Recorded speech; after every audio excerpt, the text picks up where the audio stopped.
নামাজের সময় ছবি তোলা হইল না, মানুষে কি করে দেখবো যে আমরা নামাজ পড়ছি কিনা? সবাই তো বলে সুরেশ্বরের ভক্তেরা নামাজ পড়ে না, একথা কি সত্য?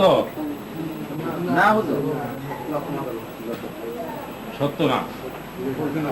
আমরা সবাই নামাজ পড়লাম, আমরা যে নামাজ পড়লাম এটা তো আল্লাহ দেখছে। যদি জিজ্ঞাসা করে কেউ যে সুরেশ্বর লোকের নামাজ পড়ে না, তাইলে তোমরা বলবা যে হ্যাঁ আমরা নামাজ পড়ছি, সাক্ষী আছে। আমাদের নামাজের সাক্ষী আছে কে? আল্লাহ এবং আল্লাহর ফেরেশতা এবং জনগণ, এবং আমাদের যে পীর সেও সেই জামাতের ছিল, সেও সাক্ষী আছে। কথা যদি তোমরা বলো তাইলে যত লোকেই বলুক যে নামাজ পড়ে না, তাতে কিছু আসে যায় না, তাতে কিছু হবে না। তবে তোমরা নামাজের সময় ওদের জন্য, জামা কাপড়ের জন্য, কোনো কিছুর জন্য অপেক্ষা করো না। সুরেশ্বরী এমন সময় গেছে, সুরেশ্বরী বলছে যে দাঁড়াও, নামাজের সময় হয়ে গেছে। লোকেরা বলতো যে হুজুর ওযু গোসল তো আমাদের নাই, কিছু লাগবে না, তোমরা দাঁড়াই। তোমার সুরেশ্বরী পিছনে সমস্ত নামাজ দাঁড়াই পড়ছে। এটা সবেরই জানা আছে এবং আমরা শুনছি। আমরা তো যা ভক্তরা ছিল আগে যারা, তাদের কাছে শুনছি, যদিও না দেখছি, কিন্তু বিশ্বাস করি কথা সত্য। তোমরা জন্ম তারিখে তোমরা উপস্থিত হয়েছ, সবাই আসছ। কালকে তারিখ চলে গেছে, সব লোক চলে গেছে, এখন তোমরা কয়েকজন লোক আছো। এদের কাছে আমার বলবার এটুকুই কথা, 70 বছর পরে তোমরা আমার জন্ম তারিখ করলা, 70 বছর পরে জন্ম তারিখ করলা। আমার এখন নতুন জন্ম হইল, আমাকে নতুন পোশাকে তোমরা সাজাইলা। যুবক বয়সে যে পোশাক পরে পরিধান করে, সেই পোশাক আমাকে পরিধান করাইলাম। তো আমি তখন কি ভাবছিলাম যে আমি কোথায় ছিলাম, কোথায় আসছি, এবং এখন আমার যে পোশাক পরানো হইল, এই পোশাক তো আরো 25 বছর 30 বছর আগেই আমার ছিল, কিন্তু আজকে তো এই পোশাকের সময় না। আজকে তোমরা আমাকে এই পোশাক পরাইলা 70 বছর বয়সে, 74 বছর বয়সে এই পোশাক পরাইলাম। আমি আল্লাহর দরবারে হাজার শুকর করলাম। আমি গত বছর এই দিনে আমার মিনিমান অবস্থা, মরার অবস্থা, হাসপাতালে রোগী হিসাবে ছিলাম। তোমরা সবাই আমার জন্য কান্নাকাটি করছো। আল্লাহ তাআলা কিভাবে আবার তোমাদের নিয়ে আমার এই সময়টাকে আবার সম্বর্ধনা করলো, সৌন্দর্য করলো, তোমরা সবাই উপস্থিত হইলা। এখন কালকে হয়ে গেছে তোমাদের জন্ম দিবস, বহুত সম্বর্ধনা, বহুত সৌন্দর্য, বহুত আনন্দ উৎসব তোমরা করছো। আজকে তো সবই চলে গেছো, প্রত্যেক লোক আছে, মুসলিম আছো তোমরা। আজকের দিনে তোমাদের সাথে আমার এই কথা, আবার তোমরা যারা যারা আছো এখন সবের ছবি আমি ক্যামেরায় ধরে রাখতে চাই। যারাই আছো সবই তো চলে গেছে। আমার আগে ইচ্ছা ছিল আমাদের ভক্তদের মধ্যে যারা আসে এবং সুরেশ্বরের জন্য যারা গান প্রাণ দেওয়ার জন্য সবসময় প্রস্তুত, তারা কত আসে, কত কষ্ট করে, কত বিদেশ থেকে তারা আসে আবার সুরেশ্বরীর নাম নিবার জন্য এখানে উপস্থিত হয়। তো তাদের যারা কি ছিল, এটা যেন ভবিষ্যতে তোমাদের ছেলেপেলেরা বা তোমরা চলে গেলেও, আমরা চলে গেলেও যারা থাকবে তারা যেন এটা দেখতে পারে এবং দেখা চিহ্নিত করতে পারে যে ওই লোক আমাদের পিতা ছিল, ভাই ছিল, বাপ ছিল, এরকম চিহ্নিত করতে পারে। তখন তারা, তোমরা দুনিয়াতে থাকবে না, তোমাদের ছবি থাকবে, তখন তারা আল্লাহর নামে শুকর করতে পারবে, আল্লাহর কাছে শুকর করতে পারবে যে এই লোক আমাদের পিতামাতা ছিল। এই জন্য আমি বলছিলাম তোমাদের ছবিটা তুলে রাখবো। কালকে তুলছে যে ছবি, সেই ছবি তো সমাজের মাধ্যমে সমাজের মাঝে তোলা হয়েছে, সেই ছবিতে নির্দিষ্ট কোনো ছবি তোলা হয় নাই। এখন তোমরা যে কজন আসছো, এই কজন ছবিটা আমি ভালোভাবে ধরে রাখবার জন্য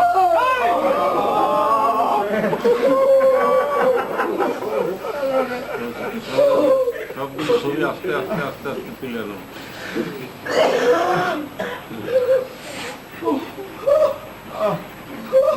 আর এই সুরেশ্বরকে তোমরা চিরদিনই প্রাণে রাখবা। আগে একটাই তারিখ ছিল, মাঘ মাসের 20 তারিখ, আর এখন তারপরে অগ্রহায়ণ মাসের 2 তারিখ, এরপরে হইল জ্যৈষ্ঠ মাসের ধর্মীয় সম্মেলন বিষাদিষ্ট। এরপরে আবার আমার বাবাদের কেদার ইন্তেকালের যে তারিখ, সে তারিখ 4 ভাদ্র। এখন আবার তোমাদের মাঝে আরেকটা তারিখ আসলো, জন্ম তারিখ। এই তারিখও তোমাদের মধ্যে উজ্জীবিত থাকবে এবং তোমরা এই তারিখ স্মরণ করিয়া তোমরা এখানে সমাবেত হইবা, এই আশাই আমার। তোমরা বলো, আমি যা বলি। যা সকালে উঠিয়া আমি মনে মনে বলি, সারাদিন আমি যেন ভালো হয়ে চলি। আদেশ করেন যাহা মোর গুরুজনে, আমি যেন সেই কাজ করি ভালো মনে। সকালে উঠিয়া আমি মনে মনে বলি, সারাদিন আমি যেন ভালো হয়েছি। আদেশ করেন যাহা মোর গুরুজনে,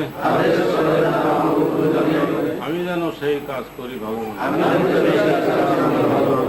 এই যে সংকল্প, ছোটবেলায় আমরা এই কথাটা আদর্শ লিপিতে পড়ছি, তোমরাও মনে হয় পড়ছো, কিন্তু এই কথা যে আবাদত আমরা ফজরের সকালে ঘুম থেকে উঠিয়া যদি তোমরা এই কথা বলতে পারো, আমি যা বললাম, সকালে উঠিয়া আমরা মনে মনে বলি, সারাদিন আমি যেন ভালো হয়ে চলি। আমাদের সকালের প্রার্থনাই এইটা। নামাজ যখন পড়ো, দর্শী পড়ো, তখন তোমরা মোনাজাত করো, মোনাজাত করে কি বলো, এই কথাটাই বলো। কিন্তু এই কবিতার মাধ্যমে যে কথা বলছি, তোমরা এটা পড়বা এবং এটা সবসময় মনে রাখবা। যাই হোক, এই কথাটা তোমরা স্মরণ রাখবা। তোমাদের আরবিতে মোনাজাত করতে হয়, এখন আমাদের ইসলামের নির্দেশ আমরা করতে হয়, কিন্তু আমাদের বাংলা এই মোনাজাত, এই কামনাই আমাদের সর্বশ্রেষ্ঠ সবার জন্য। সকালে ঘুম থেকে উঠে এটা বলবো যে সারাদিন আমি যেন ভালো হয়ে চলি। আদেশ করে আমার গুরুজনে, আমি যেন সেই কাজ করি ভালো মনে। কেমন? এটার অর্থ আছে, এই অর্থটাই আল্লাহ বলছে। তোমরা এটাই তোমরা মনে করো যে তোমার ভিতরে যে শয়তান আছে তোমাকে ধোঁকা দেয়, কিন্তু সকাল থেকে তোমাদের পিছনে শয়তান ধাবিত হয়। তখন আমাদের সাথে যে শয়তান আছে, সবার সাথেই আছে। আমাদের রিপুগণ আছে, রিপুগণই আমাদের শয়তান। আমাদের রসুলের বলছে যে হুজুর রসুলে বলছে যে তোমাদের সবার সাথেই একটা করে শয়তান আছে। তো আসাবরা বলছে যে হুজুর তাইলে আপনার সঙ্গে, রসুল বলছে যে আমার সাথেও আছে। আমার যে শয়তান আছে আমার সাথে, তারে আমি মুসলমান করে ফেলাইছি। আর তোমাদের শয়তান মুসলমান করতে পারে নাই, তোমাদের ঘন্টায় ঘন্টায় দমে দমে জাগা দেয়। কাজে আমরা আমাদের যে শয়তান আছে, শয়তান থাকা দোষ না, যদি তারে মুসলমান করে রাখা যায়, যদি তারে মুসলমান করে দেয়, সেটাও একটা শক্তি। শয়তানকে দিয়ে আমরা বহু কিছু করাইতে পারি, যদি তারে কন্ট্রোলে আনতে পারি। জঙ্গলি একটা হাতি ঘোড়া পাইলিয়া আমরা সেটাকে যদি পোষ বানাইতে পারি, সেটা দিয়ে কত কাজ করাইতে পারি। ঘোড়া দিয়া গাড়ি টানাইতে পারি, হাতি দিয়া গাছ টানাইতে পারি, বাঘ দিয়া খেলা দেখাইতে পারি, কুকুর দিয়া সমস্ত গোপন তথ্য দেশ বিদেশের সোলজাররা রাষ্ট্রে কুকুরকে শিক্ষা দিয়া পোষ মানাইয়া তার দ্বারা বহু কিছু তথ্য সংগ্রহ করে। আমরাও পারি, আমাদের শয়তানকে দিয়ে যদি আমরা পোষ মানিয়ে নিতে পারি, তা আমরা বহু কিছু করাইতে পারি। কিন্তু তোমরা পারো না, তোমরা শয়তানের ফেরবি চলো। কাজেই তোমাদের কোনো নেক ইবাদত, সুনাম, আল্লাহর কাছে তোমাদের যে ধর্মের যে কাজ, সেটা তোমরা করতে পারো না, শয়তানের দাগায় পড়ে যাও। এই আমার কথা। তোমরা শয়তানকে মুসলমান বানাইবা, তোমাদের ভিতরে যে শয়তান আছে তাইলে আর কোনো ভয় নাই। তোমরা নামাজ পড়বা, রোজা করবা, হজ করবা, যাকাত দিবা, সবই করবা, কোনোটা বারণ থাকবে না। তবে এটার কৌশলটা তোমাদের জানিয়ে নিতে হবে। নামাজ পড়িতে যদি চাহে কোনো জন, পীর হইতে ফয়স্তার চাহিদে লর। নামাজ পড়িতে যদি চাহে কোনো জন, পীর থেকে নূর তার চাহিদা লও। পীর হইতে নূর তার চাহিদে লর। নূরে হকে হক আছে, হক তিন আগে আবাদত করো যদি পারসের বাগে। নাচি নিয়ে আবাদত করিবে কাহার, ভূতের বন্দিকে হবে হবে না খোদা। তো তোমরা পীর থেকে যদি নূর নিতে না পারো তাহলে তোমাদের নামাজ হবে না। নূরে হকে বলছে তোমরা নামাজ পড়তে চাও, যদি নামাজ পড়িতে যদি চাহে কোনো জন, পীর হইতে নূর তার চাহিদে লর। এই কথাটা আমাদের জানা থাকতে হবে, কথাটা আমাদের মনে রাখতে হবে। এটাকে আমরা অনুসরণ করতে হবে যে আমরা নামাজ পড়বো, পীরের নূর, পীরের থেকে নূর নিয়ে সেই নূর কি, আর নূরে হক জিনিসটা কি, সেই নূরে হক লেখছে নূরে হকের হক আছে, হক চিনো আগে, আবাদত করো যদি পারসের বাগে। চিনিয়ে আবাদত করিবে কাহার, ভূতের বন্দিগি হবে হবে না খোদা। সেই নূরে হক জিনিসটা যদি যে পর্যন্ত না চিনো, নূরে হক যে পর্যন্ত হাসিল করতে না পারো, তাইলে তোমরা অচল, অক্ষম, এবং তোমরা নিজেদের আল্লাহ থেকে তোমরা দূরে দূরে পতিত থাকবে। এখন সেই নূরে হক যদি তোমরা চিনতে হয় তাহলে কি করে চিনবে? নিজকে চিনিছে যে চিনিছে খোদা, এই সে রসুল বাণী শোনো মনে করে। তোমার যে নূরে হক তোমার অন্তরের ভিতরে, তোমার দিলের ভিতরে আছে, সেই নূরে হককে তোমার চিনতে হলে নিজকে চিনতে হবে, নিজকে চিনতে হবে। যেমন বলছে চক্ষু মুখ কর্ণ নাসা দরজা সকল বন্ধ করে একান্তই হুজুরি আমল। হুজুরি শিখিতে হয় হাজিরি দরকার, নিঃসনে রুজু হওয়া আবশ্যক তার। তাহলে তোমরা নিজের সাথে যদি রুজু হইতে পারো, চক্ষু মুখ কর্ণ নাসা দরজা সকল, তোমাদের ভিতরে যত দরজা আছে সব দরজা তোমরা বন্ধ করবে। কিভাবে বন্ধ করবে সেটা সন্ধান আছে, সেই সন্ধান জানিয়া সেটা বন্ধ করিয়া তোমরা নিজের সাথে নিজের ইত্তেসাল করবে, নিজের সাথে নিজের রুজু হবে, এবং সেখানে তোমাদের আর কিছু দুনিয়াতে কোনো স্মরণ থাকবে না। তো চক্ষু মুখ বন্ধ করে হুজুরি আমল, নিঃসনে রুজু হওয়া আবশ্যক তার। তোমরা সেই নূরে হককে চিনতে হইলে তোমাদের নিজকে চিনতে হবে, নিজের আত্মাকে চিনতে হবে, নিজের মুর্শিদকে চিনতে হবে, খোদাকে চিনতে হবে। তোমাদের তো সব নূরে হক কিতাব সবই পড়বা, এবং এই কিতাব থেকে তোমরা সব কিছু সংগ্রহ করে নিবা। আর যদি কোনো কিছু তোমাদের দরকার হয় জানবার জন্যে, তোমরা তোমাদের ভাইদের ভিতরে, তোমাদের খলিফাদের ভিতরে যে জ্ঞাত আছে, অভিজ্ঞ আছে, তার কাছ থেকে তোমরা সেটা জানিয়ে নিবা। আর নূরে হক কিতাব যে পড়তে পারো, নূরে হক কিতাব সে পড়বা। যদি না বোঝো, সেটা যে বোঝে তার কাছ থেকে সেটা তোমরা সংগ্রহ করে নিবা। তোমাদের মনে কি চা তোমরা বলো। দাদা ভাই, আজকে আমাদের শুধু শুনতেই মন চাই আপনার, আপনি আমাদের কাছে শোনান। শাহানশাহের কাছে গোলামরা কি বলতে পারে, শুধু তো শোনার ইয়ার্জি থাকে। আমি ওই দিন বলছিলাম তোমাদের ভক্তি সম্বন্ধে, ওই দিন সবাই যখন বসছিল তখন সুরেশ্বরী ভক্তি সম্বন্ধে কি বলছে, নূরে হক কুঞ্জরে তোমরা পায়ে থাকো এবং সেটা তোমরা করো, করে তোমরা সেটা উপলব্ধি করো কিনা তোমরা জানো।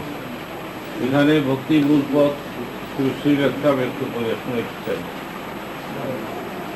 সুরেশ্বরী জানু বাবা লেখছে, নূরগঞ্জ নূরে ভক্তিতেই সিদ্ধ হবে মনের বাসনা, ভক্তিতেই পূর্ণ হবে নানা উপাসনা।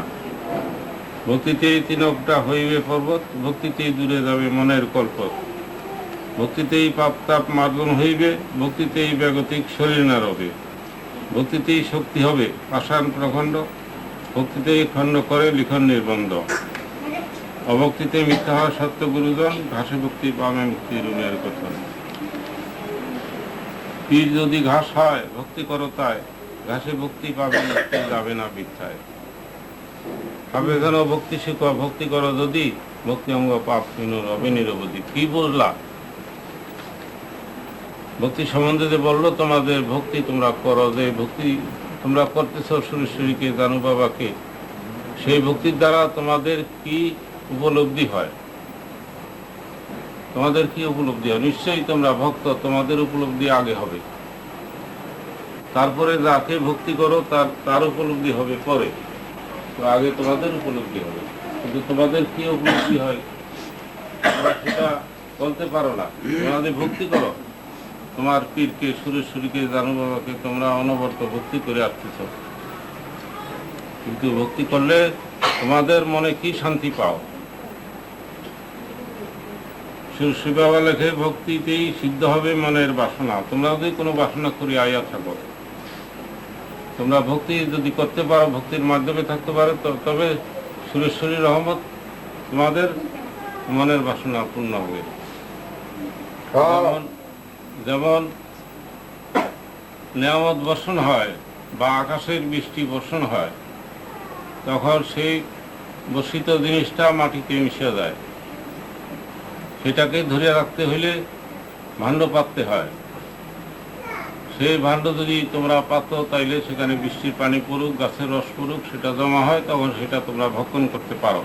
আর যদি ধরে রাখতে না পারো, তাইলে সেই জিনিসটা দ্বারা তোমাদের কোনো কাজ হয় না, তোমরা সেটাকে ভক্ষণ করতে পারো না, সেটার গুণাগুণ তোমরা উপলব্ধি করতে পারো না। তোমাদের দিলের মনের কাছে সেটার গুণাগুণ তোমরা ধরে রাখতে পারো না, আসে না।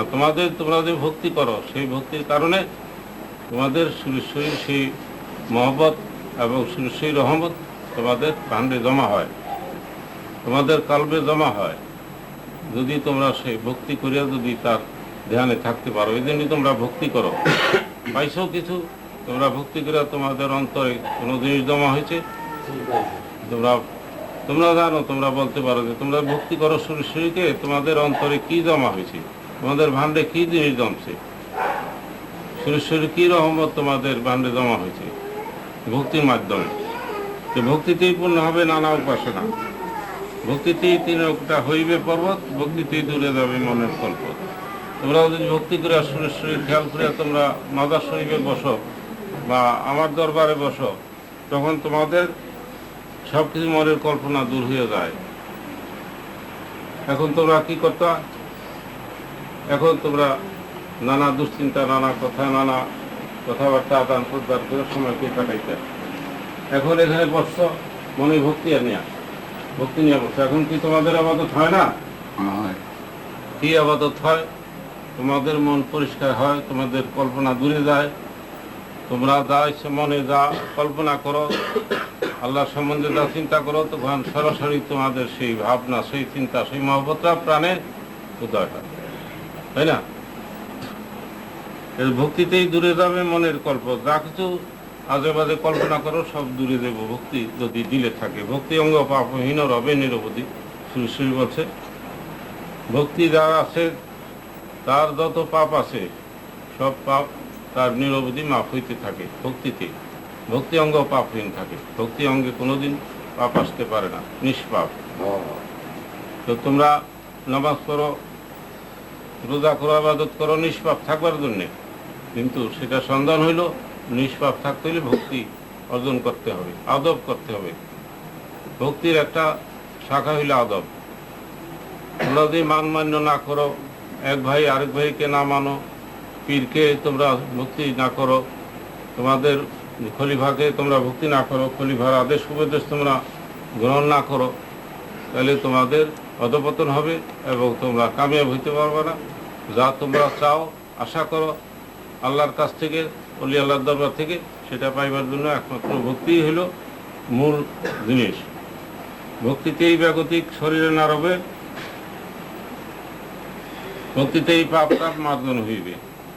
যদি তুমি ভক্তি রাখতে পারো, তোমার শরীরে ব্যাগতিক ব্যারাম আজাদ, রোগ শোক কোনোটাই স্থায়ীতে পারবো না, শরীরে থাকতে পারবো না। ভক্তিতেই শক্তি হবে পাষাণ প্রখণ্ড, ভক্তিতেই খণ্ড করে লিখন নিবন্ধ। যা কিছু তোমার তকদিরে লেখা আছে, যা কিছু তোমার হবেই হবে, এমন জিনিসকে যেটা সেটাকে তকদির বলে। মানুষে বলে না যে তকদিরে যা ছিল তাই হবে, তাই হয়েছে। সেই তকদিরকে খণ্ডন করতে আমাদের যে জিনিসের দরকার সেটা হলো ভক্তি। তোমার যদি তকদিরে থাকে যে তোমার ভবিষ্যতে তোমার অর্থ থাকবে না, টাকা পয়সা থাকবে না, সংসারে তোমাদের কোনো উন্নতি থাকবে না, এরকম যদি তকদিরে থাকে তাহলে সেটা খণ্ডন হবে কি দিয়া? ভক্তি দিয়া।